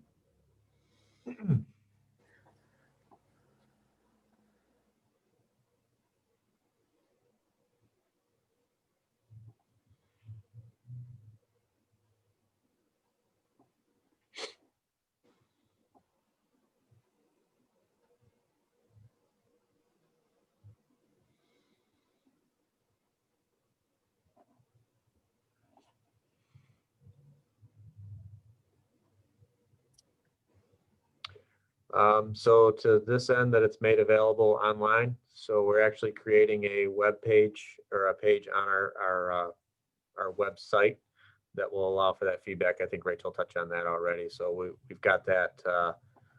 Eric Hill's already created that, and we just need to tweak it a little bit before we can publish it. You might want to even put that little bit more of that detail there somewhere in that part, Sean, so that even as people are reading this, they recognize, oh, I've got other media access or social media opportunity for this, to provide input and to know where this information is embedded. We could probably add a hyperlink in here for it. There you go.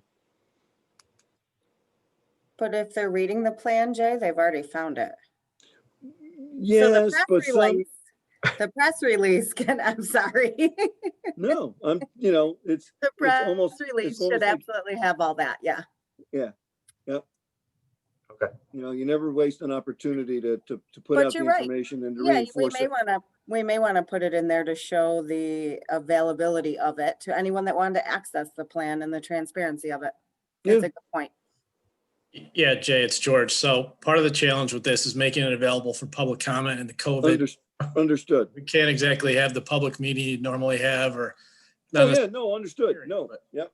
No, just for the group's benefit. I know you've probably gone through this as well with the county, but trying to find as many avenues as we can to make it available, both on the website, press releases, as Rachel, and then a public comment link that will help with that. Yeah, good pickup, George. Thank you.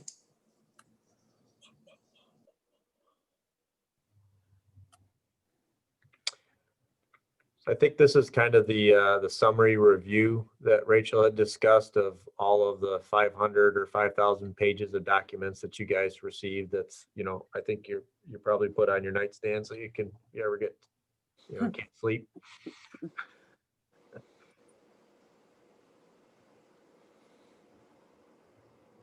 Oh, you mean it's not liner for my parakeet cage, Sean? It wasn't supposed to be. Okay, since I don't own one, then it wasn't.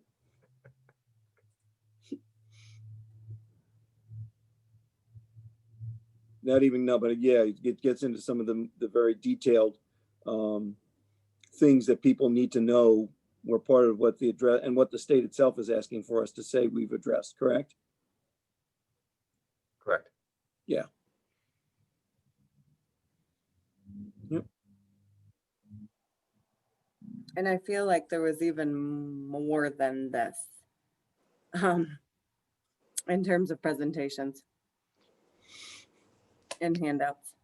Well, again, as people read through this tomorrow, they might see, oh, mine's not in there. Wait a minute, didn't we hear about that? Yeah.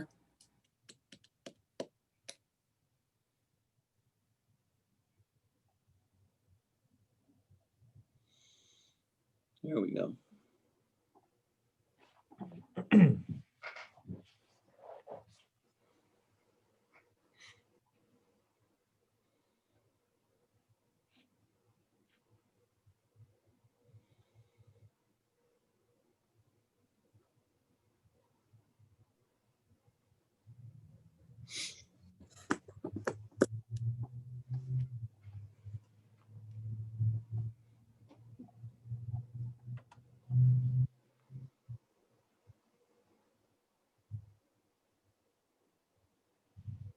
Mm-hmm.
Can I ask a question?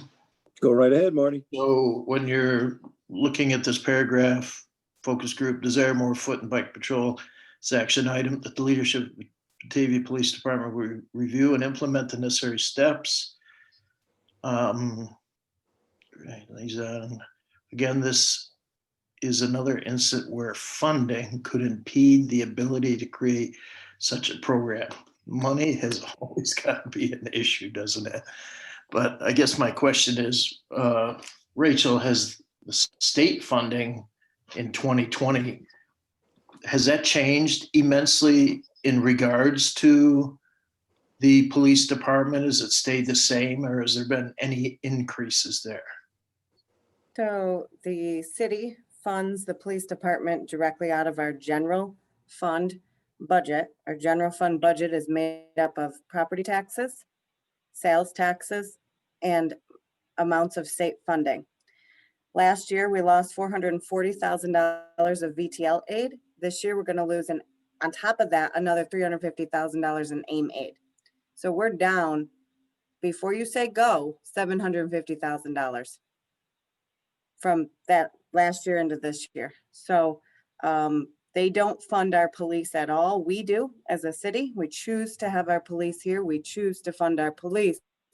But we also have to prioritize and fund a fire department and a highway to garage public works as well. So we have competing agencies here, service agencies that our residents want. And it's a very difficult revenue year.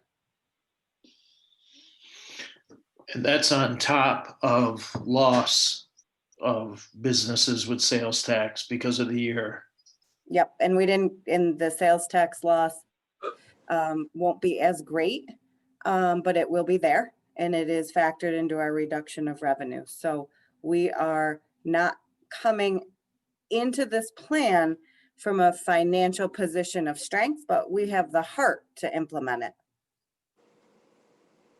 No, too, Marty, that the governor has a lot of things sort of on right now on hold while he tries to figure out what he's going to do with regard to the loss and the growing deficit in the state budget, the lack of a stimulus program that deals with state and local government funding, and the fact that a lot of his agencies, not a lot of which necessarily are funding city operations, but in general, there's the mindset it's at least a 20% reduction in state aid, no matter what program you're talking about and what they fund. That's become sort of the norm in Albany right now. That's being pushed out to all of us at the local level. You know, if the governor doesn't, the state doesn't give us any money for the police department, why do we have to submit this to Como outside that he said he wants to see it? Well, Fran, that's a good question. We do get general revenue, Right. AIM aid from the state. Right, So and that goes in. it's not direct to the police department, but let's Okay. play through that. It is general revenue that then is allocated to allow us to operate the police. So I appreciate your sentiment and your question. And the direct answer is, he said, if you don't do this, he's going to withhold it. Yeah, right. And, Yeah, and that's why the plan's being submitted to OMB. Right, because it becomes OMB a will fiscal track issue. submission. Right, because it's really a fiscal issue as far as compliance is concerned. But honestly, I will say that if the governor's office hadn't asked us to do this, we wouldn't maybe not be here. So I understand the frustration and it's been a lot of work and everyone's put a lot of hard work in it, but I feel like, and I hope our police force and our police chief and assistant chief and Detective Wojo feel that there's some good interaction in our community that has come through this entire process, but it has been a lot of work for everyone and a lot of time and dedication. And I just go back to thanking everyone. And if we weren't asked to do this, we wouldn't maybe have made some relationships we didn't have before. 100%. Yeah, the community dynamic improves, and I think the interaction and the opportunities to keep doing more and better, this is a good place to start.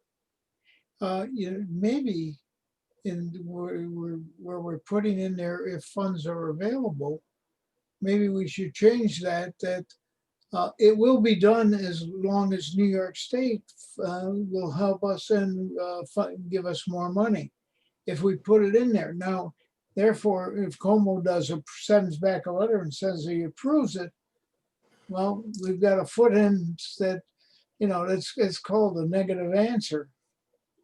And we, we're saying, look, it was in there and you approved it, so you're not going to give it to us? Yeah. I think they'd think that was not cute. So I think we should maybe reword that sentence, and maybe I think everyone's pointed out we're going to reword that sentence. And just for clarity's sake, it's not as though the state approves or disapproves any given municipal police reform plan. Right. They're tracking it and requiring them to be submitted by April 1, 2021. Each plan is going to be different. Each municipality is different, but there is a requirement to undergo this process and submit them. Yeah. Yep. And I'll echo Rachel's sentiments, in talking with my colleagues across the state, and, nobody, when this came out, every police chief went, what more do you want me to do? And after that subsided, everybody went, this is a great opportunity to talk with our community. We were told we have to do it, and nobody likes being told what to do. But at the end of the day, it was a great opportunity to do just this. Yeah, it's a continuing dialogue. It's not a monologue, and it's not a, coming from one direction and only going in and being unidirectional. So hope that's a good thing. No, that's a good thing. Go ahead. Communities will get out of this what they put in. Yep. They really will. They will get so much more out of it if they put so much more into it. And I think it's interesting that in your stakeholder group meeting, a gentleman from Canandaigua had said he was on his group and they weren't having these types of conversations. So I'm interested to always hear that we're doing, yeah, I just think that's great. Yeah, can I jump in real quick? Yeah, the gentleman from Canandaigua that came out, Jesse, he was actually saying that he was applauding us for going above and beyond and actually taking the time to put those minorities in place so that they can have this conversation. Because he said out there in Canandaigua, he was kind of just like, where's everybody at, So applaud Batavia for go ahead and taking that step and getting those minorities and people of color on this board. Thank you guys for stepping up. I mean, yep, absolutely. You can't do this in a vacuum. Nope.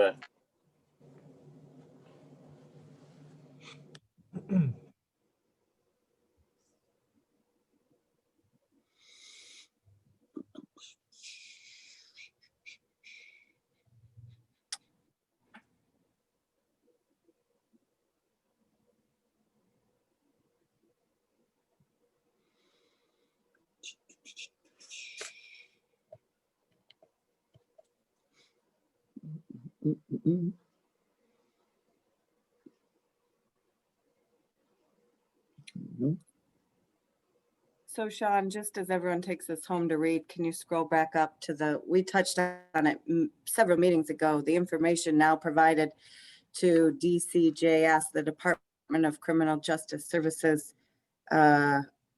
is in relationship to crime statistics, or? Yeah, so it'll be in relationship to crime statistics. Once the use of force reporting website is up that DCJS is supposed to stand up, I think this year. I think it was already supposed to be done, but I'm not sure that it is. I don't know if George recalls that or not, but there's a lot of information that departments were mandated to report that DCJS indicated they were going to create a document and report out on. So our goal is to link the community to those resources through our website and through our new Crime Watch portal. So should we just clarify that this would include use of force reporting? Because I know a group member identified that, or a couple in the beginning.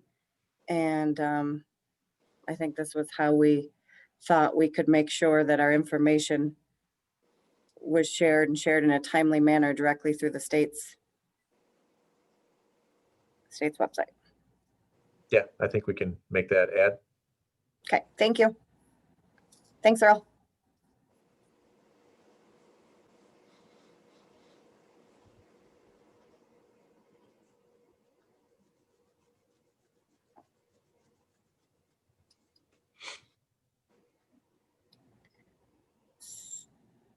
So I guess I'll remind the group that one of the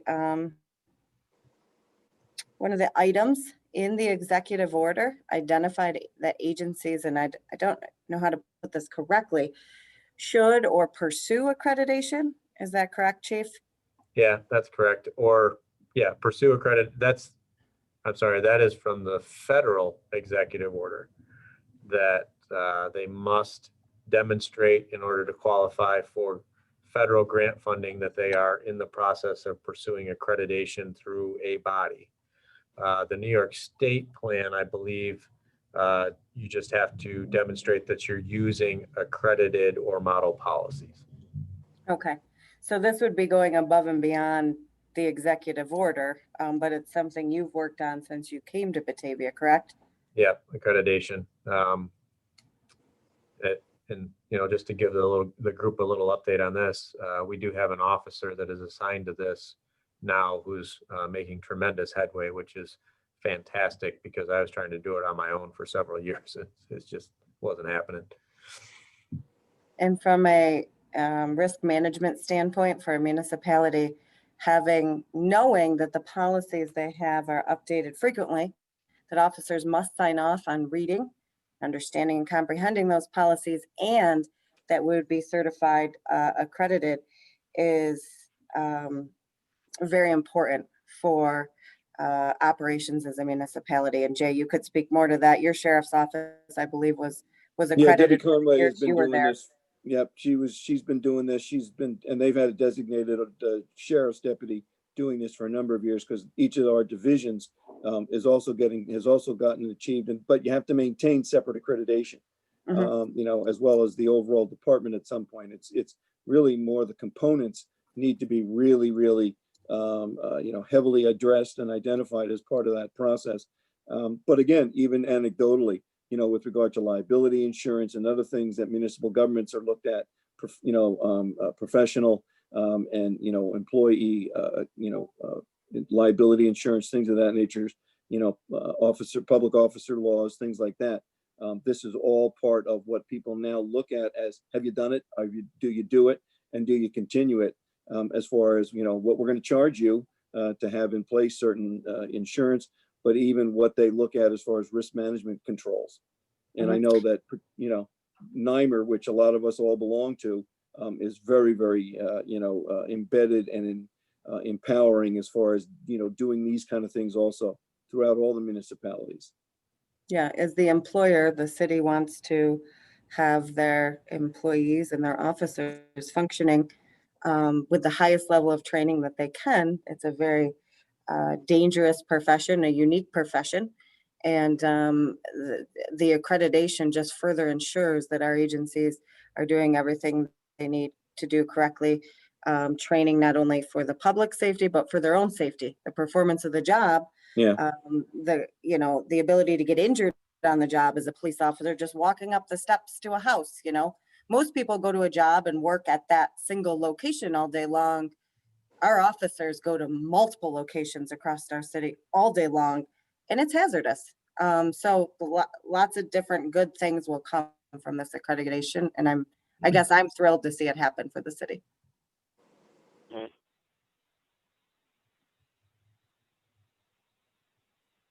Cool.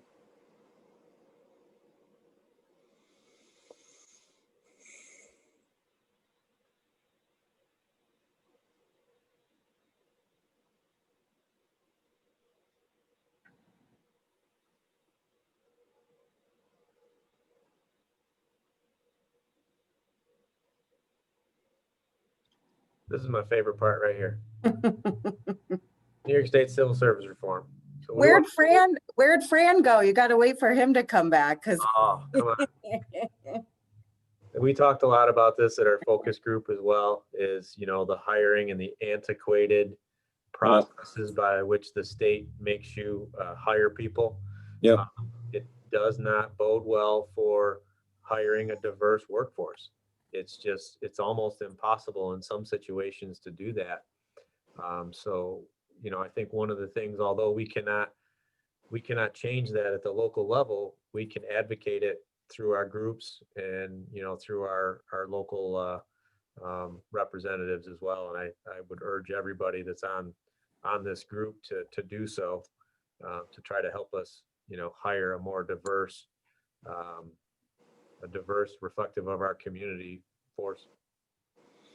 Hey, Sean, if I could just touch on that, because I know that was a question from the focus group. So there were kind of a few questions there, which were, form of government, process for initiating legislative changes and communications with Albany. So basically, under the city's charter, it's a council manager form of government. That is the city manager and the city council, the professional manager, and then you have the elected council. It's been that way for many, many decades, going back several iterations of the city charter. There's many communities that are set up that way. Not unlike entirely the county, where Jay was professional manager of the county and there's an elected legislature that acted there. That being said, there is also a high degree of communication from the city manager or county level manager's office and the governor's office, ESD, various legislative liaison groups to make sure that issues of concern to local governments are being addressed. The other thing I would add here too is on this particular point, what we're seeing in many of these plans is that numerous plans that have been issued so far across the state from other municipalities are highlighting this as a matter of concern. It's going to be something that needs to be addressed. It needs to be addressed by legislation in Albany and being approved by the governor. And it's probably going to be one of the common cores that comes back through this police reform process. Speaking with NICOM, which is New York State Conference of Mayors, which is one of the associations that we are involved with through the city, there is a specific staff person there that's actually tracking the police reform proposals and plans to see what's coming out of that process. And on a regular and annual basis, as legislation moves forward in Albany, NICOM, for example, will have legislative priorities. So I would imagine that this, among other things, is going to be a legislative priority for NICOM on behalf of the city, on behalf of other communities, to advocate with the legislature and with the governor to make civil service changes to allow this to be more flexible, to be more user-friendly, and create more openness in hiring for local communities such as Batavia. The other thing is there are numerous other communities that basically have similar relationships with things such as the Association of Towns, Association of Counties, but most of the communities that have gotten to this point where we are as a city have identified this as one of the core areas of concern. And in fact, there was an article, I want to say a week or so in the Batavian, which Howard, I believe, was part of, that identified significant concerns coming out of the county and the sheriff's department about hiring restrictions. So it's definitely a hot topic. And I would say not that anything's ever certain with Albany or legislation, but it's going to be an area that's going to have to be addressed as an outgrowth of this process. Well, George, and the other thing is too, that as a charter community, the council, the city of Batavia periodically takes the opportunity to do a charter review commission program process and look at making changes even in the form of government.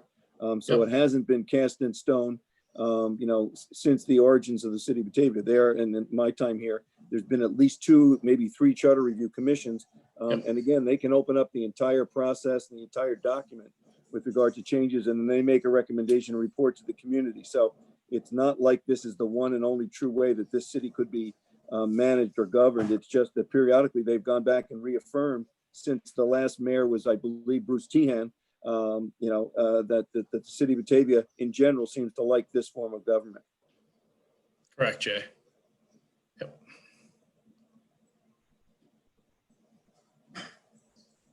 And just to piggyback on what George said regarding the civil service reform, the New York State Chiefs of Police just put out their legislative priorities for this year, and this is number 1, civil service reform. And it is something that almost every professional organization across the state gets behind, because everybody from, hiring people for Department of Transportation or hiring people for the Bureau of Maintenance, we all have to live by these same rules, and nobody, everybody believes that they're antiquated. The ability to send this document or a standalone letter from our group to our state representatives, Assemblyman Hawley, and now Mr. Rath, Senator Rath, is absolutely an option. So we can do that as well. We can furnish them with our plans as well, so they can see this. And that would further the conversation that our subgroup or others want to have, and open the door to those types of meetings. They're always available. They're always willing to meet. We'll absolutely help anyone that wants to meet with them, and we will certainly, in terms of funding, obviously, we'll advocate for funding to continue to have resources for the city on all fronts, but also this is something we can bring to them and see if legislation can be introduced. Gotcha. That is the last page of the draft document. Yep. Anything on it? Where do we want to go from here?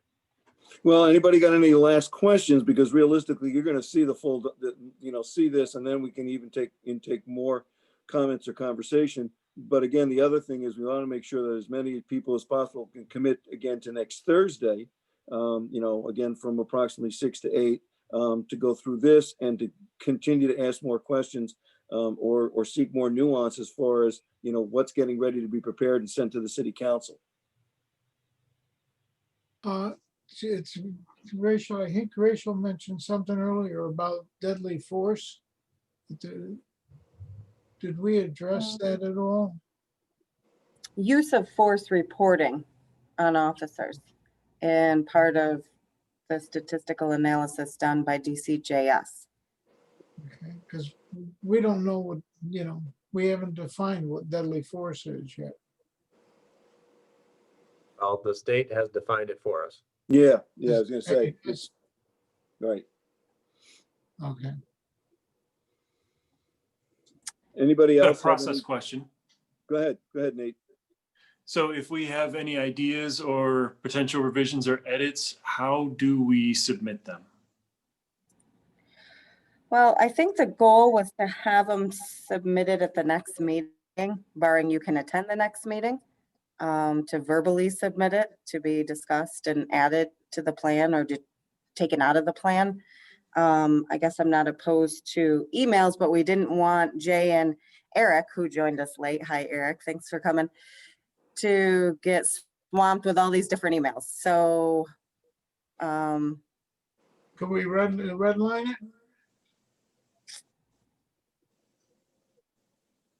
You could, but I think what my hope is that the bones of the document are here, and that we're adding or tweaking language, or we missed a salient point that the group had.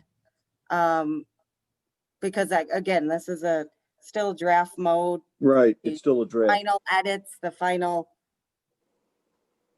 I'm not opposed to having emails come to myself if you can't make the meeting, but I'd prefer that if people made notes and we discussed it right at the meeting and change the document at the meeting, because I don't want to I would represent your notes to the group on your behalf, I think, next Thursday. You know what I mean, Nate? Or I don't know. What do you think? Walk me through that, because I don't want to make your changes and then Fran's are different. And then, Linda has, it could just get confusing. I think the ability to talk through it in the meeting would be helpful. So do you anticipate then kind of going page by page and asking for suggestions? Yeah. Okay. But if you can't make the meeting, I'm certainly open to, if you want to email me your suggestions, anyone here on the phone. And I also, if anyone wants a printed copy, I'll print you copies to pick up at City Hall in the manager's office too. So I know some people are totally mobile, don't have a printer. I'm happy to do that to make sure you have it, can make some notes on it, read it through. What else was I going to say? I wanted to make sure everyone was getting our emails that's on the call. I know some of our stakeholder members have dropped off. I don't know if it's because of technology, because we're not meeting in person. So I did want to throw that out there that, we'll do whatever it takes to get this in your hands. And then I think the big review is the next meeting and finalizing the plan, leaving that meeting with a final plan. What can, it's just a suggestion. Just sit down and on plain paper, put the page number and the paragraph and what your comment is on that. So that way you can go through, and if they send that to you ahead of time, you'll be able to compile it a little bit to present. And I'm not opposed to the red line either. I just don't know that we accept every change. We'll need to discuss them if they're substantial changes with the group, sure, you know. Grammatical ones we'll take all day long. That's great. We could use some proofreaders for sure. Eric, have you ever dealt with this with a large group? No, but I like our idea of just kind of doing what we did today and going through page by page, and whoever has ideas. I think, to your point, it's something that needs to be discussed. Or you will end up with, you know, if everybody just submitted it and we went ahead and tried to make sense out of that, I don't think that's going to work. You'd have to have a Crayola 64 colors box. I realize not everybody's probably going to be able to be here next week, so I guess I would say if you're not here, send your notes in and we'll do our best, but we can't guarantee anything's going to actually end up on the paper without having a discussion in the group. But, and to your point, I think the bones are here. I think it's good. I saw a couple typos, but you know. We will take proofreaders after we get through that part. I'll send it to my mom. She used to. Oh boy. Yeah, exactly. So I think you've done an incredible job. And, you know, I think just making any comments, if anybody wants to do that, send them along. But I think you have to come to a conclusion sooner than later. And Rachel, I think you've done a great job. Sean, you've done a great job. Jay, Eric, just phenomenal. Really have. Anybody else got any other comments as to where we are right at this moment? Yeah, let's root on the Bills this weekend. Go Bills. Okay, so you gave me the opportunity, Fran. Let me tell you that one of the best police sergeants I've ever worked with was a former CPA who got tired of crunching numbers and took the test, passed the test, became a sergeant, became a lieutenant, and then became the captain in the police department I was working with. So there's hope for you yet too. What's that story got to do with the Bills? Absolutely nothing. That's why I went there, Marty, because it gets back to our topic. Police and good quality officers who are cross-trained. All you gotta worry about, right there. Senior moment, Marty. Senior moment. I guess so. I'm waiting for him to tell me that the person then became a football player or something. And oh no, he found his niche becoming a police officer. He hated being an accountant. Don't let him start on his ties to William and Mary and what that means. Hey, there's one of them going to be on the field this Saturday, running up and down the sidelines. Is that you? No, the coach, Sean McDermott. That's right. Okay. I'm going to sign off now. It was good seeing everybody. Thanks, Thanks, Linda. Thanks, Linda. Anybody else this evening? Hi, Linda. All right, we'll be looking forward to seeing each other again on the 14th of January, same time, same station. Be well and be safe. Yeah, everybody stay safe. Have a good one. Thank you all. Safe weekend. Go Bills. Thanks, guys. Take care, folks. See you, Nate. See you next week. See ya. Thanks.